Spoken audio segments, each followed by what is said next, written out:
Good morning বন্ধুরা, তোমরা সবাই কেমন আছো? আশা করি তোমরা সবাই ভালো আছো। আমিও অনেক ভালো আছি। শিখা লাইফস্টাইলে তোমাদের অনেক স্বাগত, অনেক ওয়েলকাম। তো চলো, আজকে 10টা বেজে গেছে। চা টা খাওয়া কমপ্লিট, সব কিছু হয়ে গেছে, ঘরের কাজ বাজ বাসি কাজ সব কিছু কমপ্লিট। এখন আমার ছেলে খাবে, এখন খাবে। খাবারও হয়ে গেছে কমপ্লিট। এই যে রান্নাঘরে দাঁড়িয়ে দাঁড়িয়ে দিদুনের সাথে কাজ করছে। অনেক বড় কাজের মাস্টার, সবসময় ওকে নিয়ে কাজ করতে হবে। তো চলো, সারাদিন থাকো, দেখতে থাকো ব্লগটা, সারাদিন কি কি করি আর আজকের দিনটা কেমন যায়। তোমরা পুরো ভিডিওটা দেখতে থাকো স্কিপ না করে। আর ভালো লাগলে অবশ্যই লাইক কমেন্ট শেয়ার আর চ্যানেলটাকে সাবস্ক্রাইব করে পাশে থেকো বন্ধুরা। দেখো বন্ধুরা, মা এই যে সবজি কেটে রেখেছে, সজনে ডাঁটা, আলু, সজনে ডাঁটা আলু দিয়ে। আর এটা হচ্ছে কালকের না কবের আটা মাখা, ও ফেলে দেবো। সজনে ডাঁটা আলু দিয়ে এই যে পোস্ত দিয়ে তরকারি করবে, মানে ঝাল করবে, সর্ষে পোস্ত দিয়ে ঝাল করবে। আর শাকটা ধুয়ে রেখেছি, এখনও কাটা হয়নি, শাকটা কাটবো। শাকটা তো মা পাট শাক দিয়ে বড়া করবে, আর ডাল, আজকে নিরামিষ। আর এই দেখো, এই যে আমার ছেলের খাবার রেডি হয়ে গেছে, ওকে খাইয়ে নিই, তারপর পরে আসছি। আর প্রেশার কুকারে তো ছেলের খাবার রয়েছে, তো চলো পরে আসছি। তো বন্ধুরা দেখো, তোমাদের বলেছিলাম যে শাকটা কেটে রেখেছি, শাকটা কেটে নিয়েছি। কেটে নেওয়ার পরে তোমাদের হচ্ছে আজকে না শাকটা বড়া খাবো। আজকে আর শাকের তরকারি খাবো না বা ভাজা খাবো না, কেননা রোজ রোজ শাকের একই পদ ভালো লাগে না। তো কালকে ঘন্ট খেয়েছিলাম, এই জন্য আজকে মাকে বললাম, মা আর পাট শাকটা এক কাজ করো, বড়া করো। পাট শাকের বড়া তো বেশ ভালোই লাগে গরম গরম ভাত দিয়ে। তো মাকে এই জন্য বললাম, মা বললো তাহলে কর। মা এই বেসন আর চালের গুঁড়ো এনে দিয়েছে, পাট শাকের বড়াটা করবো। তারপরে দেখো, এখানে সব সবজিগুলো রোদে দিয়েছি। কেন বলো তো? প্রতিটা সবজি ভিজে গেছে, পুরো জলে ভিজে গেছে। এবার ভিজে থাকলে তো নষ্ট, তার জন্য ওরকমভাবে সবজিগুলো সব রোদে দিয়েছি। তারপর দেখো সবজি রোদে দেওয়া হয়ে গেছে। এখন এই যে পাট শাকটাকে চালের গুঁড়ো, বেসন, নুন, মিষ্টি দিয়ে মাখিয়ে রেখেছি। আর এদিকে ডালটাও তোমার নামিয়ে নিয়েছি। তো বন্ধুরা, কী কী পুজোতে মার্কেটিং করেছি এই বছর সেটা তোমাদের দেখাতে চলে আসলাম। ফার্স্টে ছেলেরটা দিয়ে শুরু করছি। ছেলেকে ওর বাবা এটা দিয়েছে, এই প্যান্টটা, দুটো সেট দিয়েছে, এই প্যান্ট আর তার সাথে এই টি শার্টটা। এই যে এটা একটা সেট গেল। তারপরে আর একটা টি শার্ট, এই যে আর একটা টি শার্ট আর একটা প্যান্ট, এই গেল দুটো সেট। এইটা ছেলেকে ওর বাবা দিয়েছে।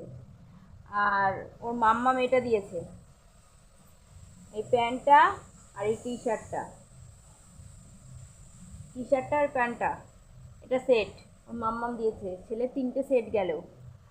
আচ্ছা, এবার আমি নিয়েছি একটা সেটই নিয়েছি আপাতত, এখনও বাকি আছে। এই একটা প্যান্ট, জিন্সের প্যান্ট আর তার সাথে টি শার্ট ইয়েলো কালারের। আর এটা মায়ের জন্য কিনেছি, একটা কুর্তি আছে, একটা কুর্তি আর একটা লেগিংস মায়ের জন্য। আর বোনের জন্য আমি এটা কিনেছি, যেহেতু ওর শরীরটা ভালো নয়, তোমরা জানোই ও প্রেগনেন্ট, ও বেরোতে পারবে কি না তাও জানি না। যদি কিছু হয়ে যায়, বেবি হয়ে যায়, তাহলে তো বেরোতে পারবে না। যদি বেবি না হয় তাহলে একটু একটু বেরোবে। তার জন্য ওর কথা মাথায় রেখে ওর জন্য একটা হালকা পাতলা কুর্তি নিয়েছি, ঢিলা করে। এই একটা কুর্তি, তার সাথে একটা লেগিংস। আচ্ছা, গেল। তারপরে আমি দুটো নাইটি নিয়েছি বাড়িতে পরা সবসময়, কারণ দেখো সারা বছর যা যেরকম পরি, যাই পরি না কেন, পুজোর কটা দিন একটু মনে হয় বাড়িতে একটু লোকজন আসবে, একটু ভালো নাইটি পরি। তো এর জন্য এই দুটো নাইটি নিয়েছি, এই দুটো পুজোতে পরবো। আর খুব গুরুত্বপূর্ণ দুটো জিনিস নিয়েছি, যেটা আমার খুব দরকারি, যেটা আমার লাগতোই, সেটা হচ্ছে এই যে দুটো বিছনার চাদরের সেট। এই একটা বিছনার চাদর, এই একটা বিছনার চাদর। তো আপাতত এগুলোই কেনাকাটি হয়েছে, এখনও অনেক বাকি আছে। এখনও ছেলের জুতো বাকি আছে, ছেলের এখনও অনেক জায়গা থেকেই আসবে জামা কাপড়, আত্মীয় স্বজনরা দেবে। আর তারপরে এখনও আমার জুতো বাকি আছে, এখনও আমার দুটো সেট কেনা বাকি আছে। তো ওর বাবার এখনও কেনা বাকি আছে, ওর বাবার কিনে নিই, আমার বাবার কিনে নিই। আমার বাবারটা মনে হয় কেনা হবে না, কারণ আমার বাবাকে টাকা ধরে দিয়ে দেবো, কারণ আমার বাবা তো এখানে নেই। এখন জানি না কি হবে। আর আমার শ্বশুর শাশুড়িটাও পাঠিয়ে দেবো। তো এগুলো দেখা যাক, এই অবধি হয়েছে আপাতত, এখনও অনেকটাই বাকি আছে। তো তোমাদের কেমন লাগলো, যেটুকু করেছি সেটুকুই তোমাদের সাথে শেয়ার করলাম। মলে তো তোমাদের সাথে কিচ্ছু শেয়ার করতে পারিনি মার্কেটিংয়ের, কারণ আমার ছেলেকে সামলাবো না, জামা কাপড় কিনবো না ভিডিও করব, কি করব। এবার ওর বাবা ছেলেকে সামলাচ্ছিল, আমি এদিকে তাড়াতাড়ি করে যেগুলো যেগুলো নেওয়া সেগুলো নিয়ে নিচ্ছিলাম। কারণ মলে তো বেশিক্ষণ অত দৌড়াদৌড়ি করছে, এদিক থেকে ওদিক ওদিক থেকে ওদিক দৌড়াদৌড়ি করছে, স্লিপ কাটছে, পড়ে যাচ্ছে, এই করছে। তার জন্য তোমাদের সাথে আর শেয়ার করতে পারিনি। তো এখন তোমাদের সাথে শেয়ার করে দিলাম। তোমাদের কেমন লাগলো অবশ্যই জানিও কমেন্ট করে। তারপরে দেখো দুপুরবেলা চলে আসলাম বন্ধুরা। দুপুরবেলা আজকে কি মা যা যা রান্না করেছে, এই দেখো পাট শাকের বড়া। তখন তো তোমাদের দেখিয়েছিলাম মাখিয়ে রেখে। এখন এই যে বড়াটা দিয়ে ভাত খাবো, বেশ গরম গরম ভালোই লাগলো। আর এগুলো সব কালকের পদ ছিল, একটু একটু করে রেখে দিয়েছিল মা। আর আজকের এই যে ঝিঙে পোস্ত, তারপরে সজনে ডাঁটা দিয়ে আলু দিয়ে পোস্ত দিয়ে ঝাল আর ডাল হয়েছে।